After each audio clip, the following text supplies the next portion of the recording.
Well, we got Jackie. Is this? No, we have somebody else too, right? We do, but you certainly have a quorum sufficient to open the meeting. And you don't have any hearings, so if you want to begin, you may. You don't, you can wait. Yep, I'm here. I just can't be on camera right now. Yeah, well, I got that problem too. My camera won't let me go on. Oh, shoot. It's censoring me. Jeez. And I tried troubleshooting it, and it says there's a switch on my computer that won't letting it on. But I have no idea how to get to a switch. Oh, it's So like a hardware switch. something. Yeah, I don't know. Maybe it's next to the camera. I can't find it. But it's on my computer, it says. Oh, But anyway, let's call this meeting to order. It's the Maynard Zoning Board of Appeals, and it's in April of 2026 on the 27th, and it's 7 p.m. Now, we don't have any formal petitions or requests or appeals in front of us tonight, but I thought it would be useful for us to just go through some of our documents that we should be using, as well as little project work like Brad's um, zoning district project. We haven't heard much about that lately, but Zoe, did you send out what you sent me on? no, I just sent it to you because I wasn't sure what you wanted to solicit on that yet, but we can share screens and start to um, Yeah, so get so I feedback. think there's three things that we should chat about just because we should. And one is the rules that we go by in running a meeting. That's what Zoe and I were just talking about. Brad's project in looking at the zoning districts, and is there anything we can do to make it easier for the townsfolks? And then a while back, I had read, believe it or not, the entire zoning bylaws in a Word version and threw in lots of comments and edits and so forth. And I think it's more Zoe to respond to that is how you think we should progress. So back to the beginning, the zoning rules to follow in a meeting. How do we do it and what do we do? So if you could put that on the screen, Sure. we can talk it through and see if it makes sense. And as a draft, I don't mind everybody getting a copy and saying, looks good, or oops, we got to fix something or other.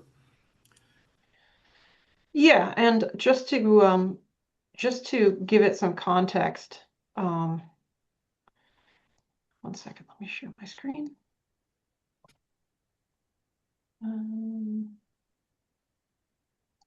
Okay.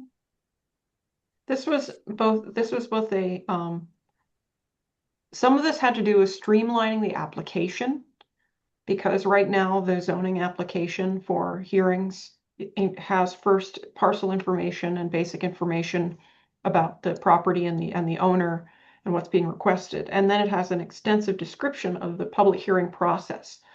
And so what we were talking about throughout looking at this over the past year or so is taking that out of the application itself and putting it into a document that's more of a comprehensive guide to the public hearing process before the ZBA so that it's available for reference. So I took the material out of the application and started to organize it into sections, some of which are already populated and some of which require input as to um, some of them are well formed already because they just have to do with procedures. Then other things like review criteria, the questions are, what are your standards? What are your evaluation methods for petitions that come before you? And is there some sense that you can be transparent about those things or make policies that say, well, other than mere completeness, this is what we like to see. This is how we determine whether, this is how we review the validity of the petition. So this draft, I can circulate but I'm open to broader ideas about reorganization before we circulate a draft for comments. So, what does everybody think?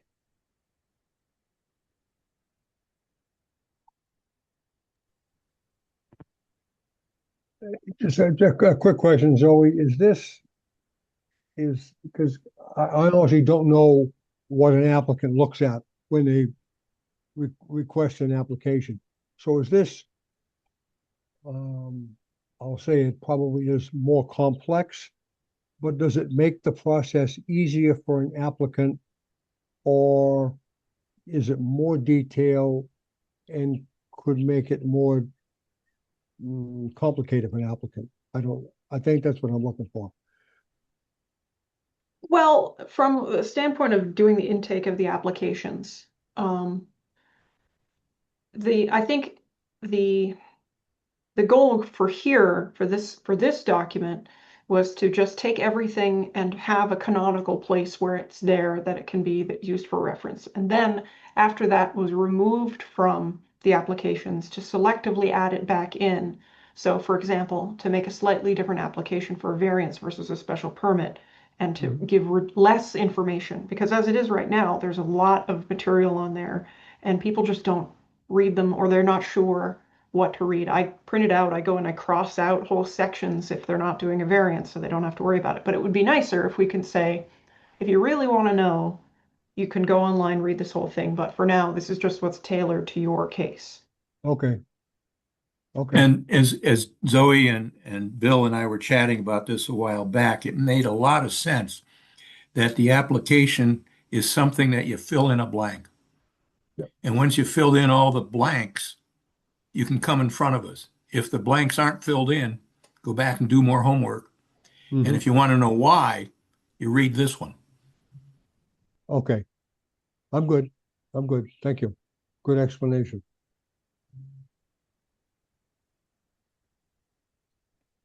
And as Bill and Zoe were poking at me a while back, is if we don't have the rules of how we do things, we could get into deep doo-doo if we get a very feisty applicant. So it's important, I think, that we I don't know if the word is codify, but organize what it is we're supposed to do. I agree. I agree 100%. Yep.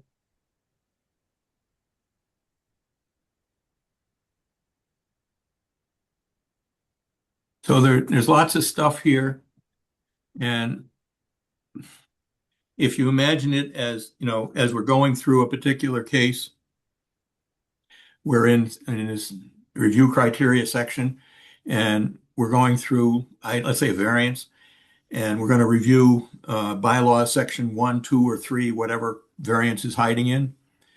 And we're going to ask for the hardships and so on and so forth.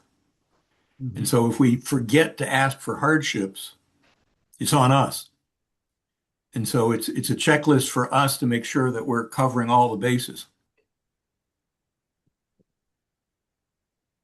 Yeah, so it's got two purposes. One, it's a checklist for us. So it covers us from a legal standpoint, that we have shown the applicant everything. Here it is. We open the kimono. You can see everything now. So it protects us, and it gives, it gives a thought process to the applicant. Oh, well, they're going to think about, is this going to make a financial difference? Is this going to be something against neighbors? So it just gives them something to think about above and beyond the very specifics of their application. Yep. Because they're thinking about, adding 20 feet to the deck. they're not thinking about the financial implications to the neighborhood or something of that's not in their head at that time. So I agree, it's good to have it for them and for us so that we don't overlook something. To your point, if we forget to say something, well, shame on us then. Yeah. Yep. All right, So good. what the town folk do for us, either Zoe or Bill, is they put in what's that document you call it, Zoe? The town review of the permit application? Yeah, we have to do a staff report. Staff report, that's it. Yes. Thank you. Yep. And there's a section in there where it outlines this kind of stuff. And sometimes in the heat of the moment, I don't review it all. And so if it's independent of the case and we have it here, it makes a lot more sense that it's universal. And maybe I'll remember to do it every time. Or Brad, you're number two, right, Brad? Is it the vice chair? Yeah, you're on mute. Sorry. You're still on mute. Are you muting him? Somebody, no, I'm not doing anything.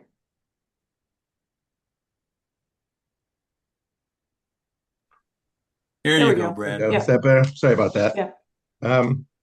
Yeah, so there, I totally agree that there's having a checklist type thing with all of our criteria and all the things that we're supposed to cover is obviously paramount, and it's a good idea to have.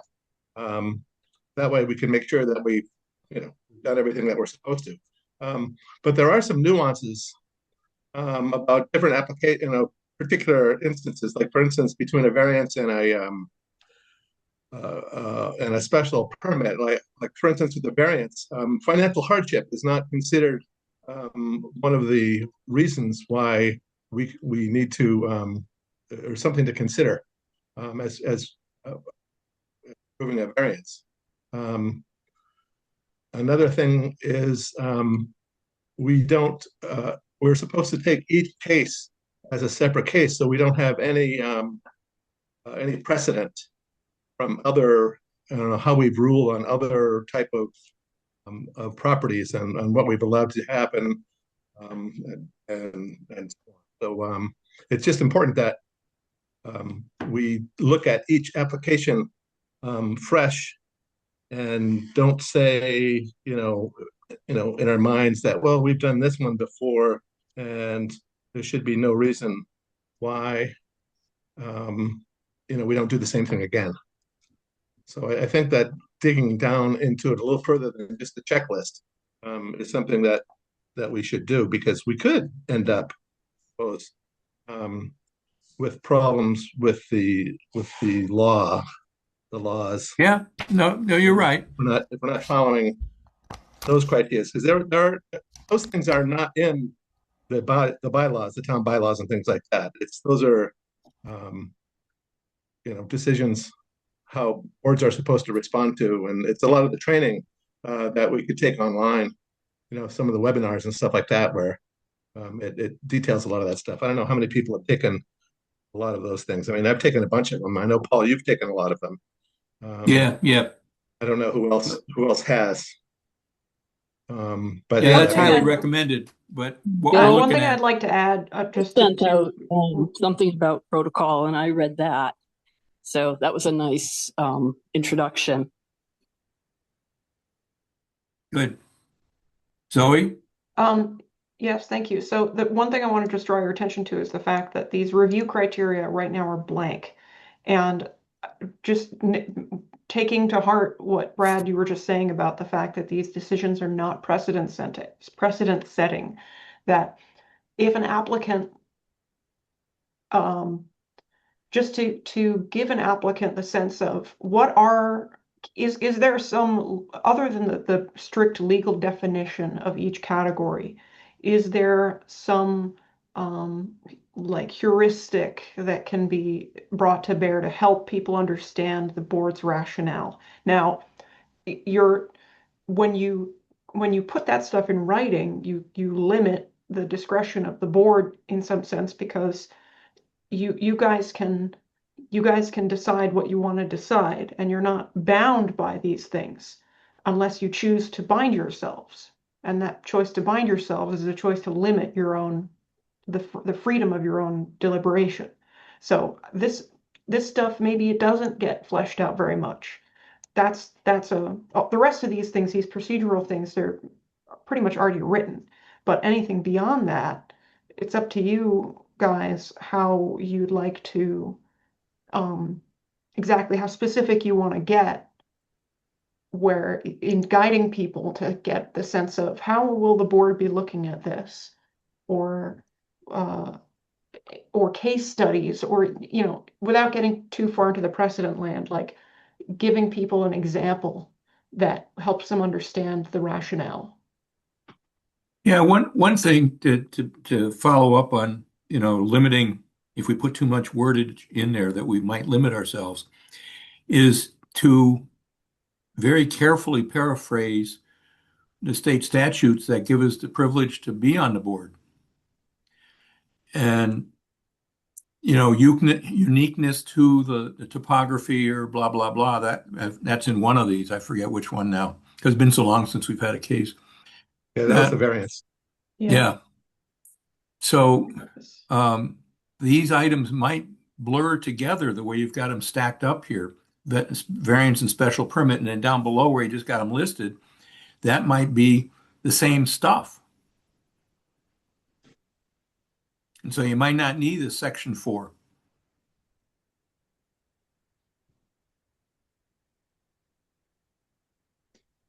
Yeah, I mean, the criteria for the applications are, I mean, a variance and a special permit do have slightly different, I mean, some of them are very similar, but there are certain differences between the two.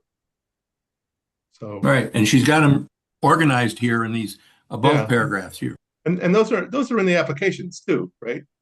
Of all the things Yeah. that you need to check off. Right. There's a lot of these in the applications that's it's done as blocks of very dense prose like this. And so I fear that people are not reading, or they're reading too much, and then they're not sure which set of standards they're applying. And we also have had in the past couple years, a surprising number of combination applications where one aspect is submitted as a variance and another as a special permit. So the applications will be streamlined, but this, if that's the other thing, is that if you feel that this explication is sufficient, then maybe this isn't necessary, or maybe this is just a really basic, just the facts description of how the process goes, and that's kind of it. So on this, because I keep getting confused myself between a variance and a special permit, maybe there's a paragraph to be added that clears that up as to what is a variance and what is a special permit when you apply for one versus the other. That's going to be, I mean, the truth of the matter is that that Bill and I work with the building commissioner to advise applicants on that. And I don't really know that there's a concise way to let people know which one they should do. Because it gets concise is the key word there. There's a lot of things that could fall under either category.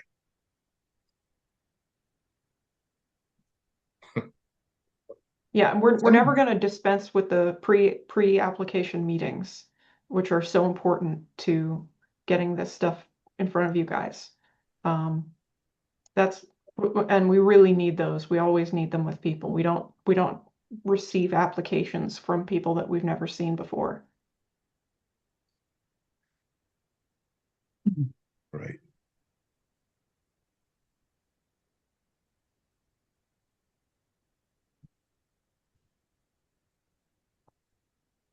Well, So during that, oh, I'm sorry, go ahead.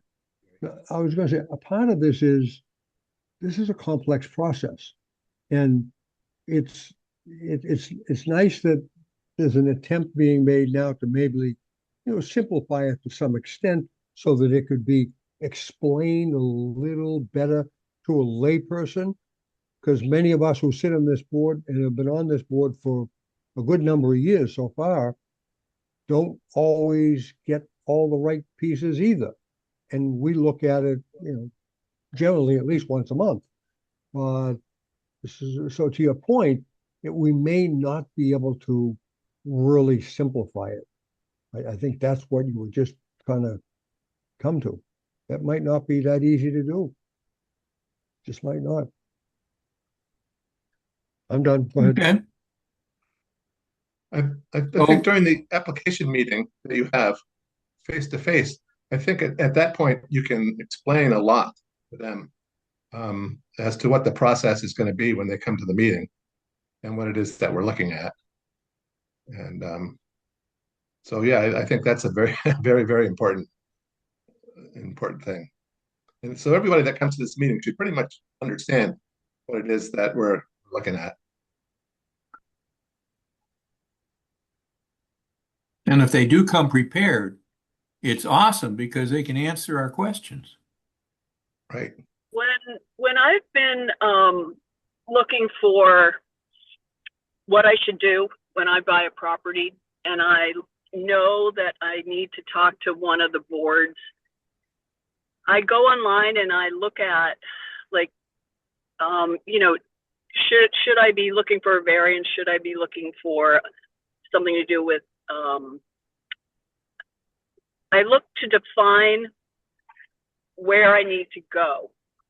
And the nice thing is on town websites, I think a really important part is if I want to do XYZ, this is what I do. But I know that's generic, and I know that there are very individual circumstances.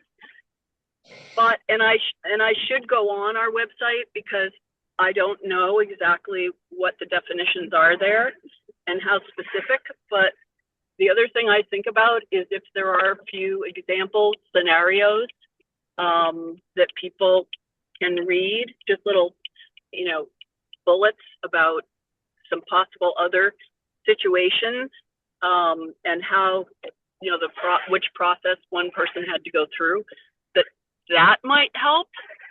But as I said, I'm probably putting the cart before the horse because I haven't gone on looking for that specifically in Maynard. I've gone on in other towns. Just what I was thinking, yeah. Yeah, Jackie, you're raising some good questions. I don't have the answer myself. Maybe Zoe knows it. I'll look. I don't have to give anyone a chore. Yeah. But you hear what I'm saying. Like, as a person coming from the dark, and going into the process, you say, which one, what category do I fall in? You know what I mean? Yeah, we made an FAQ for building, and we combined a variety of different questions, some of which Rick had written a while ago, some of which I came up with that were just based on answering the phone. What do people always ask? Do I need a permit for this and that? Do I have to do this? Do I have to do that? And it might be helpful to write that kind of thing for the town website. And in the case of this particular document, this one would be more sort of both internal and public facing, so that, like you were saying, if you're a layperson, whether you're a layperson applicant or a layperson on this board, and you want a reminder of what does this need to consist of, that everybody is working from the same text, because putting it in the application is great for the applicant, but then for the board, it's not necessarily in front of everybody's face. And we can't, not every question can be answered, obviously. Right. I understand that. Yeah. So to move this document forward, what are you thinking, Zoe? Do you want to send it out to us? Yeah. I can circulate the draft. Oh, I went out of focus. There we go. I can circulate the draft. And everyone can, it's in Word, you can track changes and add your comments or add any kind of verbiage that you think is necessary, and to contemplate it as something that will be for both your own reference as a board and for the reference of applicants if they want to get into the nitty-gritty. So All right, some of can you, these, excuse me just for a moment as Yeah. you're scrolling? I was just seeing something starting to appear down at the bottom there. The protocol of the meeting. Yes. Could you just, that to me is one of the key pieces to make sure we don't trip on ourselves. So you've got, yeah, those kind of things are good. Yes.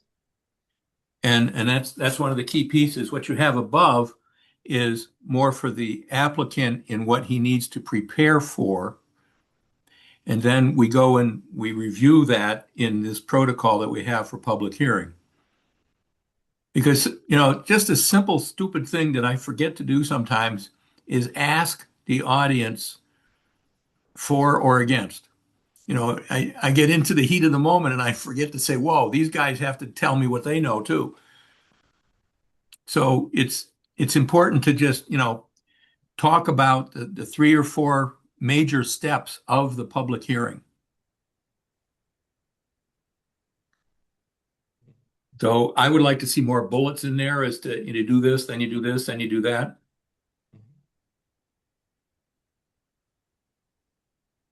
But Well, anyways, I interrupted Yeah, you. I'm going to circulate this draft. So I'm going to circulate this edition for everybody's comments, and then we can hopefully integrate them into um,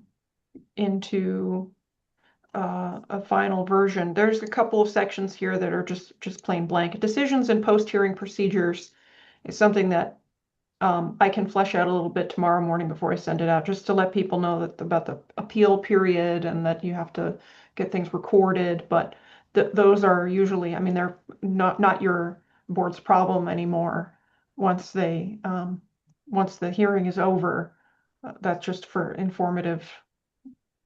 That's just They're for the not applicant. quite the same for the different applications, right? Variance is different, special permit. No. It's the same timeline? Yes. Okay. And sending out the notice of decision to the abutters, so that, because we do get a lot of questions about that. Okay. So I'll fill in this tomorrow, and then I'll send this draft out to everybody, just for please just track your changes and send them back to me, and then I'll try to merge them into a master document that we can revisit at a future meeting. That would be awesome. Cool. So Oh, go ahead, Paul. I'm sorry. Let me interrupt. I was thinking that if we're done with this document discussion, we have a couple other things that I'd like to chat about. And one of those is your work, Brad, because I know it's been a while since we've chatted, and I don't know if you've done anything. That's a good question. I just have one question for Zoe about the previous document. When we get through the meeting and there's an official decision that gets written.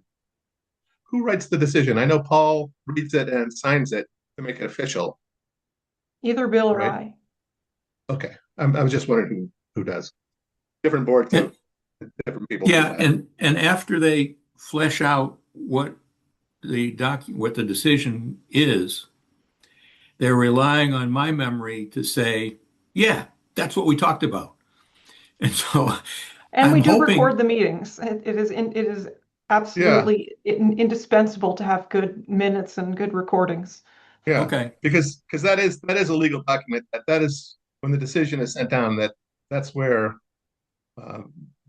people that might appeal the process would go from that document. So yeah.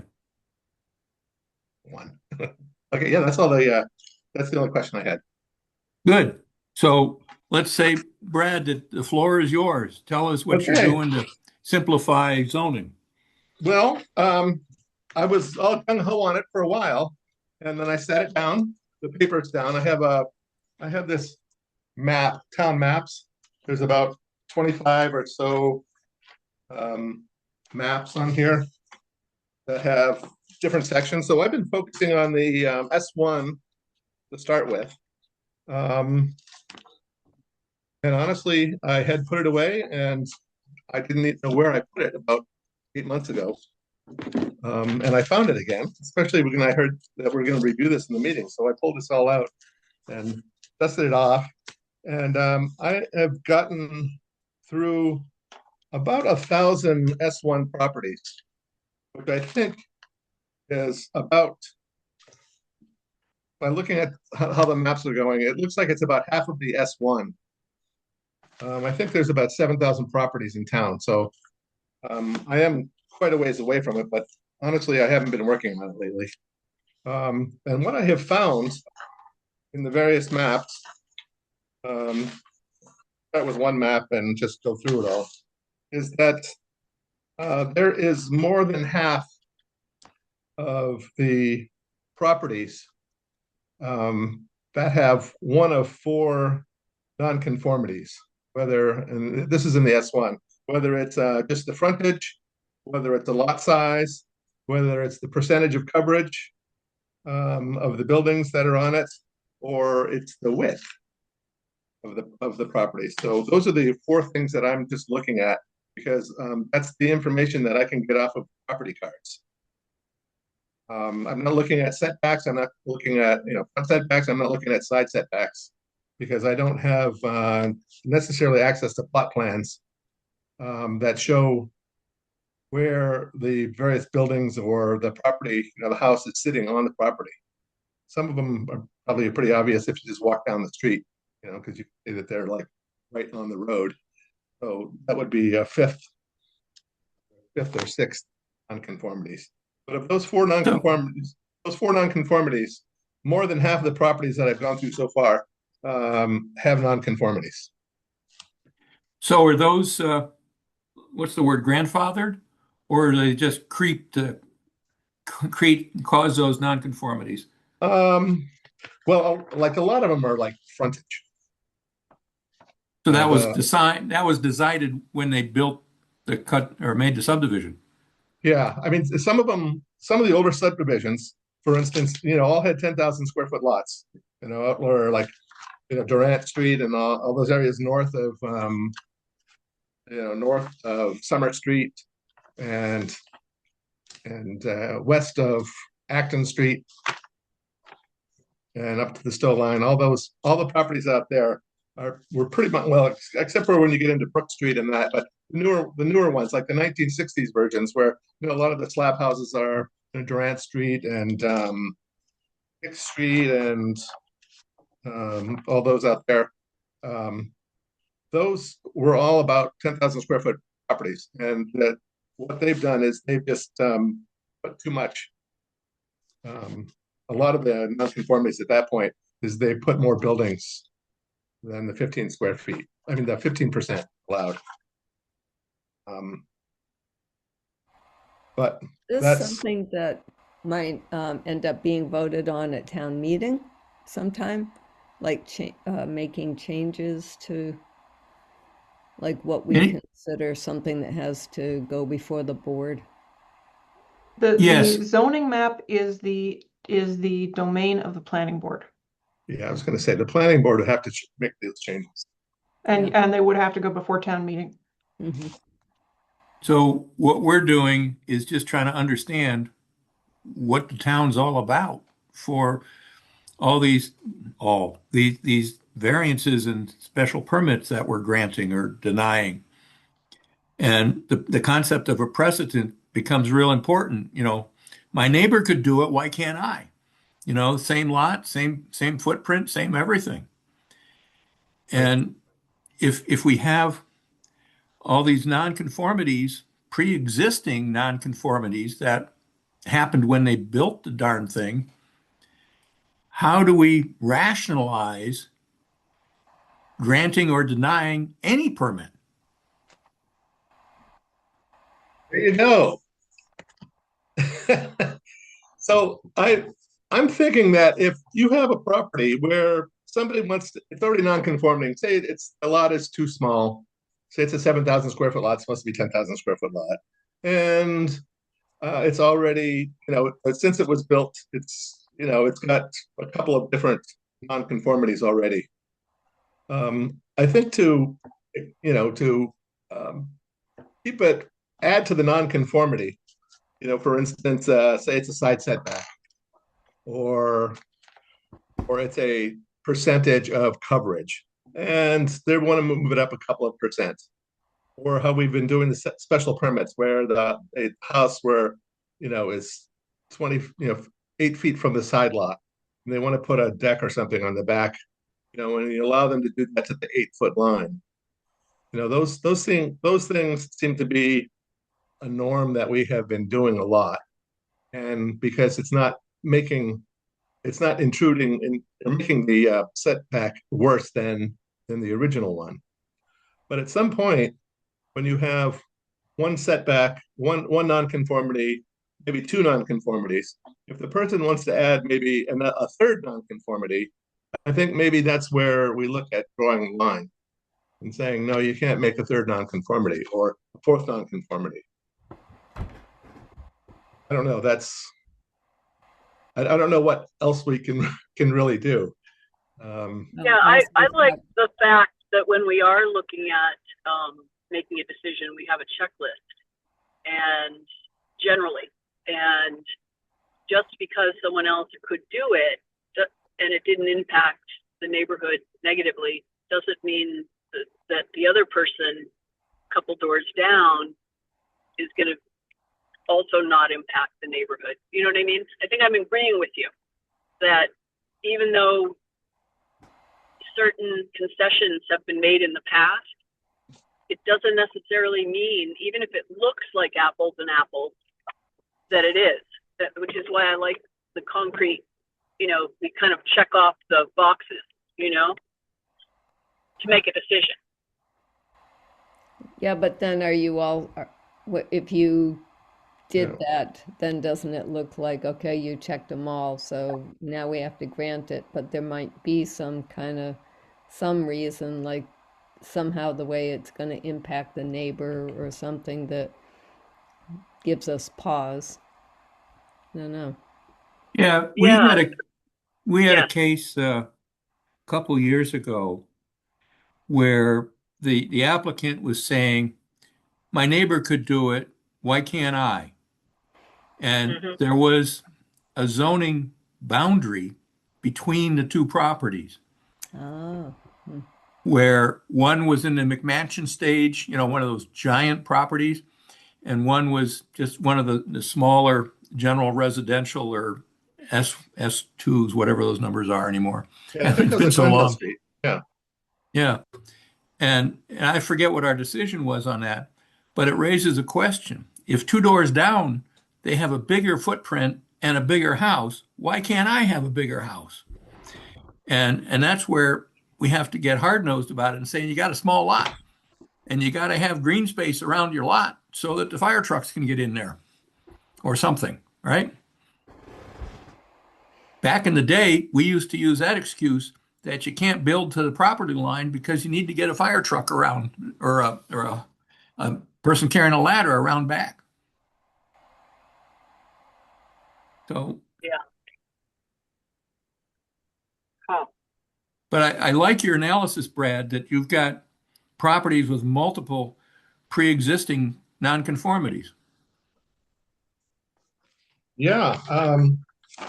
It's amazing. If you look, Paul, over in your neighborhood, down on Lincoln Street and Brook Street, almost all the properties there on at least on one side of each of the streets have all four of the nonconformities. Yeah, and that was put The together. entire street. That was a 1910 or so, 1914 housing Sure. development. Yeah. So I don't know why that wasn't put as general residential, because general residential properties basically those would fit into general residential. They would be conforming in the general residential, but not an S1. Maybe somebody was trying to limit the growth on the back end of that, because you remember those streets continue away from Concord Street, Yeah, you're they getting get more and more ultra-lights. open land. Oh, And they were yeah. trying to perhaps control that and ended up squashing the rest of the neighborhood under the more restrictive zoning. Sure. So if it's things like that, maybe we could look at a map and say, this is more general versus S1 versus S2. And what are our criteria for general S1 and S2? And can we change any of those numbers or excuse me, Zoe, recommend changing those numbers? I think it's also worth bringing into this discussion now at this time because the Affordable Homes Act has made accessory dwelling units legal in all communities, and also because of the small lot safe harbor for some of these smaller parcels that they are exempted from even some of the setback requirements that exist. So, and the other thing that I'm noticing is in the past year, seeing more applications come in for accessory dwelling units. You know, they're not coming before you, of course, but they are. People are trying to work within the structure of these smaller parcels. So if you have a small lot where an ADU is by right without even meeting setback requirements, then if the person next door to you wants to build a garage that would be the same footprint, now it starts to look even more. I mean, everybody understands the rationale behind this law in terms of housing supply. But as far as for you guys applying these zoning bylaws, it starts to look even more chaotic because of Yep. the exemptions for small lots, of which we have many. Yeah. So help me out on this, Zoe. If on this ADU thing, is it an apartment upstairs, downstairs kind of thing, or is it actually constructing a new building, or is it retrofitting a garage into a structure? It could be any of the above. It could be attached, it could be detached. It can be the absolute maximum size is 900 square feet, but it's the up to half of the gross floor area of the primary dwelling, or 900 square feet, whichever is smaller. So a primary dwelling, if you carve it into a two-family, what's the primary dwelling? The other half? Well, if you have a two-family home, you can also build an ADU by right. So you could build you could build an addition onto a two-family home, or like a detached. You could retrofit a garage. You could build new on the same parcel, attached or detached. And originally, our bylaw said single family because before the state law came around, the notion was that this would only that would probably only be single families that would be interested. But really, no, you could have up to a three-family with, well, actually, no, it would be two-family, but yeah, up to even a two-family can have an ADU by right. So do you remember back, it wasn't that long ago, where the building commissioner went and told somebody they couldn't live in the garage and they closed that one down? Yes. That was before the ADU law. And so with the Right. ADU law in place, could they have continued in that situation? Because that was already a two-family structure. And then the garage. That space did not meet code. It was not habitable for safety reasons. Okay, Right. so that's the other issue. You have to be safe. Yes. And I think the Board of Health, correct, would have to accept it as a residence, I mean, as well as other departments, but they would have to meet all those requirements. Yeah. That one was an illegal apartment that was there. It was never, Right. But such thing could be pursued today as a legal ADU. Right. It could. There's nothing inherently about renting an apartment in a garage that is forbidden in this under our current framework. yeah. because there's a lot of properties that are long, like I was talking about, that already have 4 nonconformities for Lincoln Street and Brook Street. And lots of those properties have garages in the backyard where they could easily convert those into an ADU. Well, I got a barn. If they wanted to. I could Oh. do that to my barn. Mm-hmm. At least 900 square feet of it, right? Oh, to. you're no fun. It's 400 square feet on a floor. It's a 20 by 20 barn. There you go. Go for it. Yeah. But then I can't sunbathe on the back deck, minor details. But I think this is a very healthy discussion. I don't know what the next step might be. Brad, as far as pursuing this any further, I'd love to get information on the other districts, but I don't want to wear you out. Well, I tell you, if anybody wants to volunteer, it's I'm more than happy to go through the process of how to look it up on the property card, how to mark it up, and put it into a spreadsheet. And hopefully, the spreadsheet we can correlate that to the correct property or the correct parcel number. So can if she wants to use it for GIS.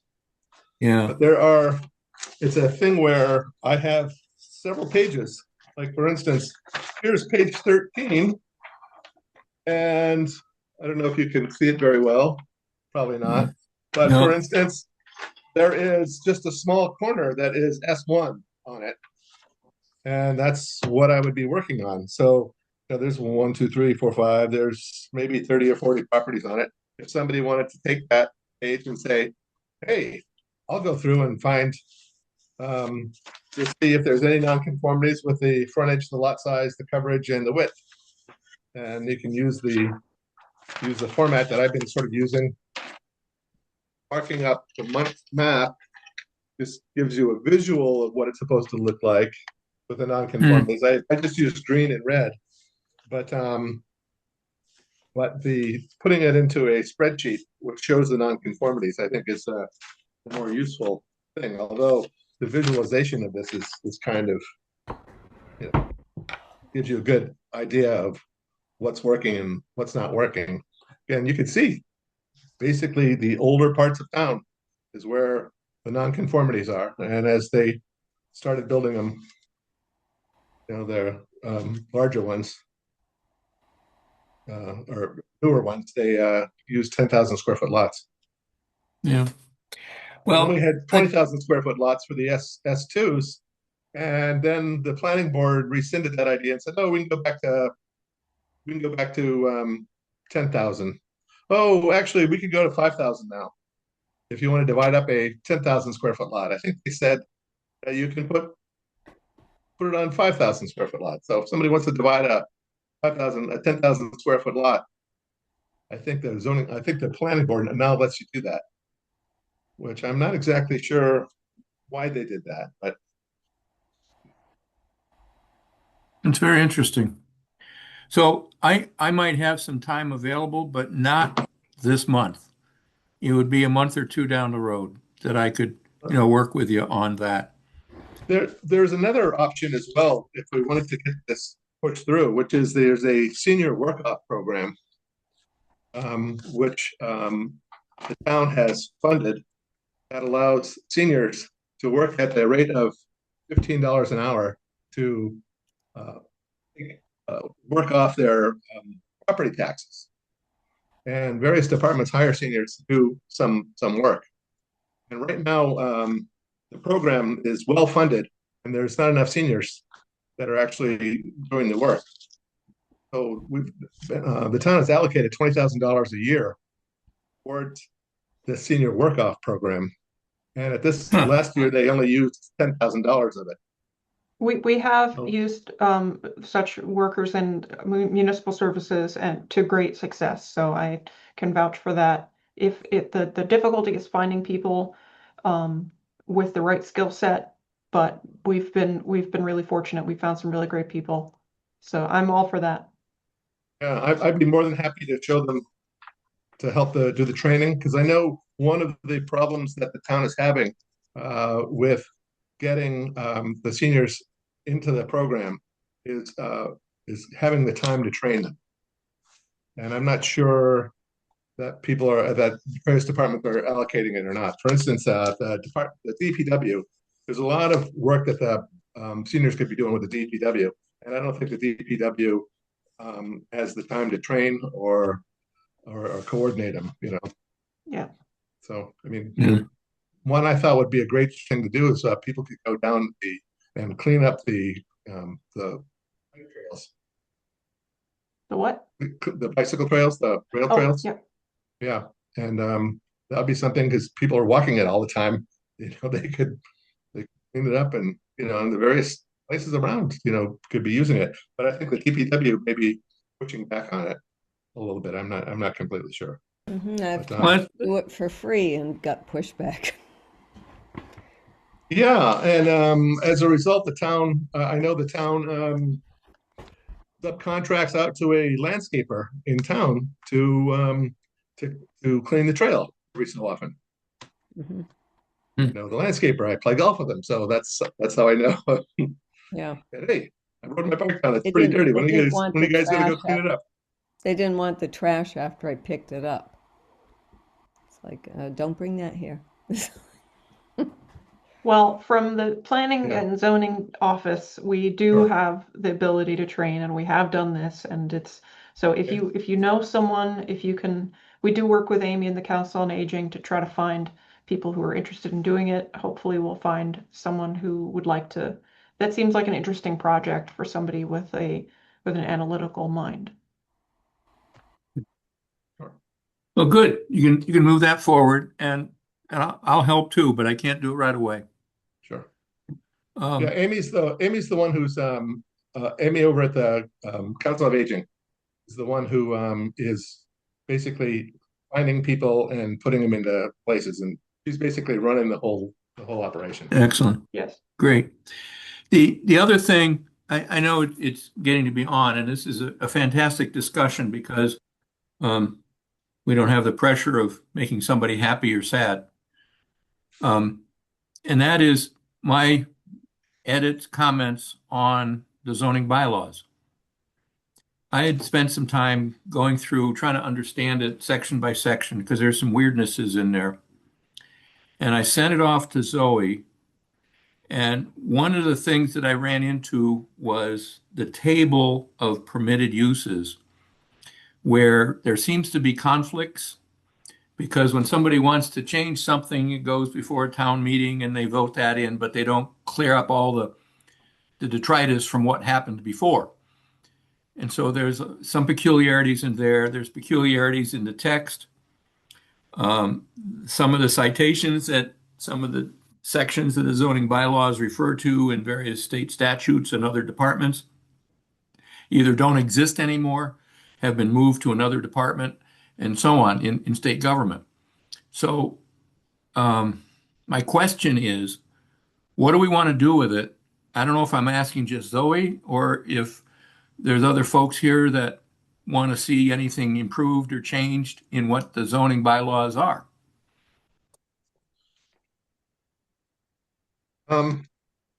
Yeah, I mean, Paul, if you have some that you have questions about that you don't seem right, I mean, I'd be more than I think this board should look at them. But I mean, it is the purview of the planning board who makes the improvements and the adjustments to Yeah, but we, as a zoning bylaws. board, we can make as a zoning board, we can make a recommendation of yes, change right, this paragraph to that.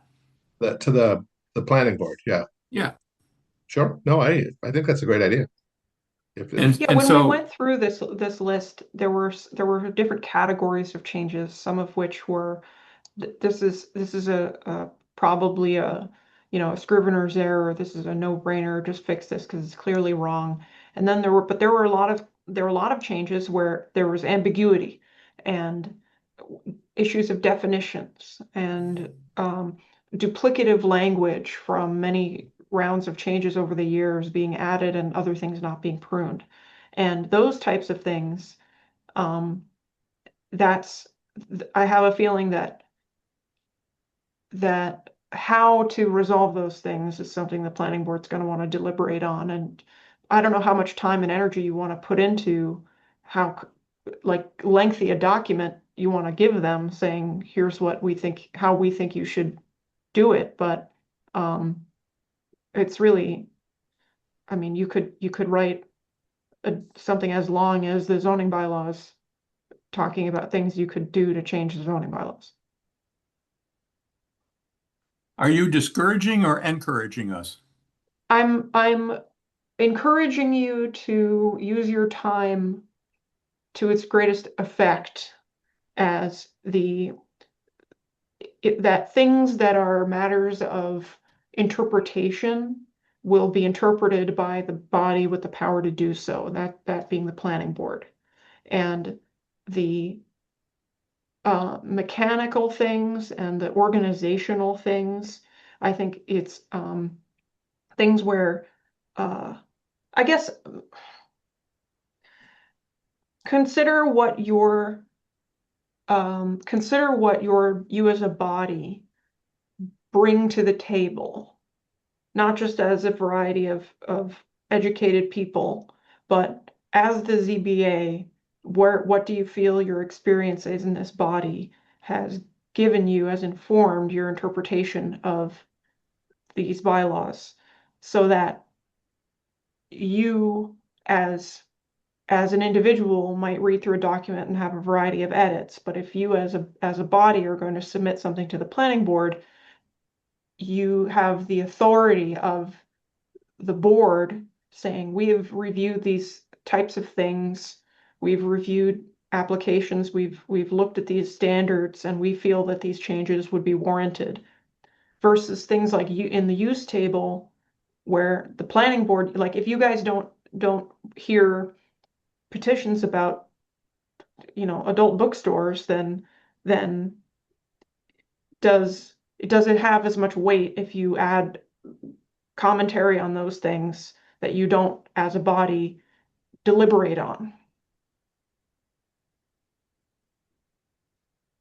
Yeah, that's an interesting example. I was thinking more of there's a couple items in the use table about sales, temporary sales versus charitable sales. And I don't know the difference. And those are two separate items in a table. And one's at the bottom, and one is asterisked to say needs a special permit from the The town select board. Yeah. select board. Thank you. Yeah. And I don't know what all that is, and I don't know which one needs the select board and which one is zoning board and which one is something else. And it's those kinds of peculiarities that I don't know. And give you an example, my wife's heavily involved in the garden club, and they have their annual plant sale. Who gives her a permit to do that? And when she asks the town, she says, don't worry about it, just do it. So, I mean, that's that big thing right now. It's at that Elks parking lot when it happens. But if it doesn't need a permit, let's say so. And if it does need a permit, who's going to give it? And there's a few in there that are weird like that. I've never heard of like a church having to get permission to have a rummage sale, which Exactly. kind of Or falls under but the other thing would be like what's called a trunk sale, where somebody comes in and has like a one-time sale of clothing that they've brought to sell just on one particular day. Maybe that's what that other kind of thing is. I don't know because it's not defined. Yeah. And you look at the garage sales or lawn sales or yard sales, whatever they call them. Those aren't permitted; they just happen. Yeah. And so, Well, yeah, those are actually called out in the home-based business stuff. If you have a lemonade stand or a farm stand or something like that, you don't have to say that it's a home-based business, and you can just do it without a permit. So I think but lemonade stands and yard sales, as long as they're not more than like 3 a month or something like that. I can't remember what it was. Yeah, but see, it's those open-ended things that if we said it clearly, we're done, Right. one way or t'other. So there is a difference between the town bylaws and the zoning bylaws. So are you going through town bylaws or are you Nope. looking at zoning bylaws? Just the zoning bylaws. Right?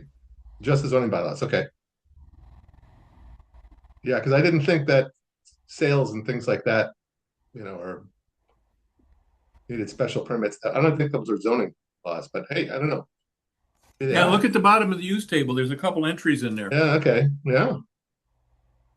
So that's my conundrum. I'd like to make it simple so that not that we get many of those, but every so often we get a fluke, like a kennel. We had one or two on kennels over the years. What's a kennel versus an animal hospital versus a used one that was just missing was a used car lot versus a used car sales place, rental versus sales. That was one that recently that I think Bill tried to get it in. I don't know where it landed. It was added to the bylaws. But see, sometimes I think we just need to look at it and says, what's this town going towards, and what do we want to encourage, and what do we want to discourage? And some of these uses might help clarify that if we had the uses clearly. Because there's a whole nother area on the medical stuff. And some things you can only do medical in a business or in an industrial zone. And sometimes you can do medical kind of things anywhere you want. So there's a bunch of peculiarities there, depending whether you call it a clinic or an office. Yeah. Okay. Well, I think in the interest of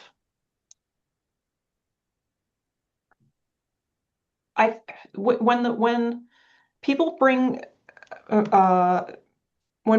suggestions for amendments to the zoning bylaws to the planning board, they do happen in kind of a piecemeal way, and that tends to leave a little bit of a trail of it's the forensics of that are not exactly clean. Yeah. However, the benefit to that approach is that it focuses those proposals.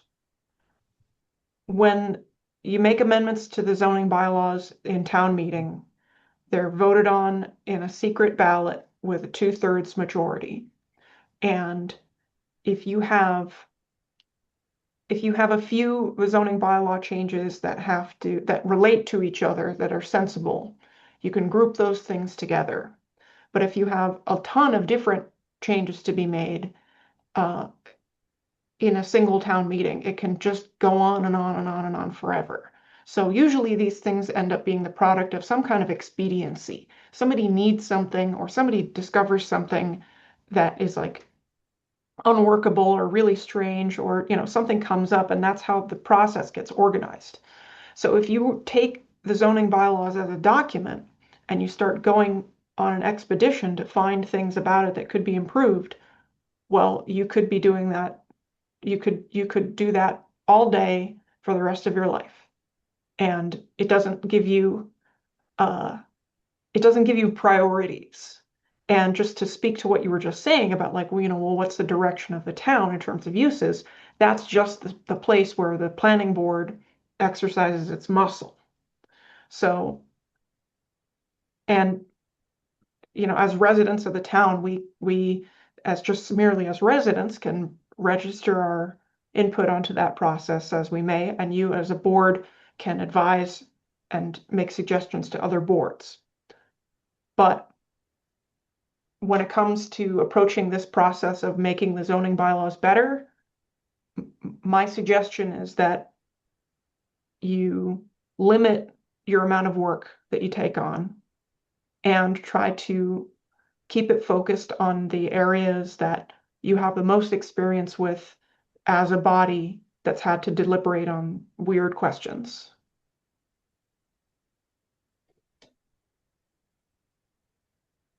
Oh, thank you. I mean, you speak a lot of wisdom there, Zoe.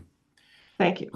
And I forgot about the item by item going through town meeting and how long that takes. But I don't know. Also, all the other players involved. I mean, there's the master plan committee. There's lots of different, committees out there that are all doing the same thing as well, or are looking towards, not necessarily changing the bylaws, but changing the future of the town and the direction that the town wants to go to.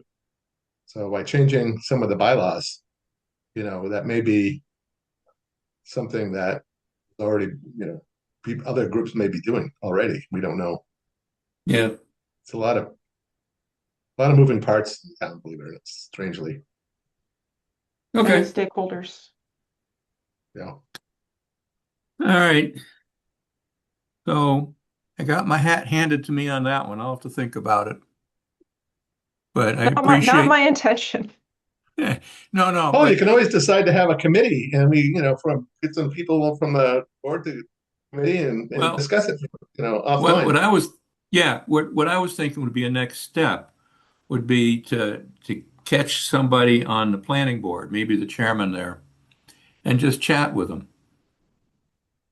and see, Zoe, I sent you that draft or that edited copy, and you said somewhere the Scribner's. Can you send back to me what was still the big outstanding stuff? Because the Scribner's, I figured you took care of. Do you have a version that has that taken out and it's just the big stuff? I have to revisit it now that we've received AG approval and we've actually gone to press on the most recent edition. So let me go back, and that's my homework, to go look at that and then get you back a categorized draft with those things. Yeah, that would be awesome. And then I can go bug planning board and say, this is what I'm thinking. How crazy am I? Or whatever. And now, to me, that's an offline thing. Just chat with them before we even bring it up to a planning board meeting kind of thing.